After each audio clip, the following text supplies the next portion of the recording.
ಪ್ರಾಣಾಯಾಮ. ಪ್ರಾಣ ಎಂದರೆ ಜೀವಧಾರ ಅಥವಾ ಚೈತನ್ಯ ಶಕ್ತಿ. ಆಯಾಮ ಎಂದರೆ ವಿಸ್ತರಣೆ ಅಥವಾ ಹಿಗ್ಗುವಿಕೆ. ಶರೀರದ ಎಲ್ಲ ಭಾಗಕ್ಕೂ ಪ್ರಾಣವನ್ನು ವಿಸ್ತರಿಸುವುದಕ್ಕೆ ಪ್ರಾಣಾಯಾಮ ಎಂದು ಕರೆಯುತ್ತಾರೆ. ಪ್ರಾಣಾಯಾಮದಿಂದ ಶರೀರದಲ್ಲಿ ನಾಡಿಗಳಲ್ಲಿ ಒಳ್ಳೆಯದ ಒಂದು ಆ್ಯಕ್ಟಿವೇಶನ್ ಆಗುತ್ತದೆ. ಶ್ವಾಸಕೋಶ ಮತ್ತು ಹೃದಯದ ಕ್ಷಮತೆಯನ್ನು ಹೆಚ್ಚಿಸುತ್ತದೆ ಮತ್ತು ರಕ್ತ ಶುದ್ಧಿಯಾಗುವುದು. ಪ್ರಾಣಾಯಾಮ ಸರಿಯಾಗಿ ಮಾಡುವುದರಿಂದ ಆಯುಷು ಲೈಫ್ ಸ್ಪ್ಯಾನ್ ಹೆಚ್ಚಿಸುವುದು. ಪ್ರಾಣಾಯಾಮ ಮಾಡುವಾಗ ಗಮನಿಸಬೇಕಾದ ಅಂಶಗಳು: ಖಾಲಿ ಹೊಟ್ಟೆ ಇರಬೇಕು. ಊಟದ ನಂತರ 3 ಗಂಟೆ ಅಂತರ ಇರಬೇಕು.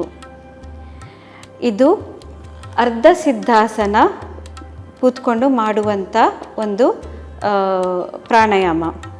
ಬೆನ್ನು ನೇರ ಇರಬೇಕು. ಭುಜಗಳು ಸಡಿಲವಾಗಿರಬೇಕು. ಕುತ್ತಿಗೆಯು ವಿಶ್ರಾಂತಿ, ಗದ್ದದ ಭಾಗ ನೆಲಕ್ಕೆ ಸಮರೇಖೆ ಇರಲಿ. ಕಣ್ಣುಗಳು ಮೃದುವಾಗಿ ಮುಚ್ಚಿರಬೇಕು. ಹಣೆಯ ಭಾಗ ಮತ್ತು ಮುಖದ ಸ್ನಾಯುಗಳಲ್ಲಿ ಒತ್ತಡ ಇಲ್ಲದೆ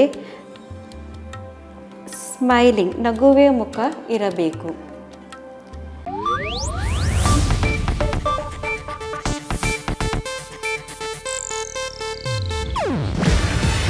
ಇದು ಏಷ್ಯಾನೆಟ್ ನ್ಯೂಸ್ ನೆಟ್ವರ್ಕ್ ಪ್ರಸ್ತುತಿ. ನೀವು ನೋಡ್ತಿದ್ದೀರಾ ಏಷ್ಯಾನೆಟ್ ಸುವರ್ಣ ನ್ಯೂಸ್.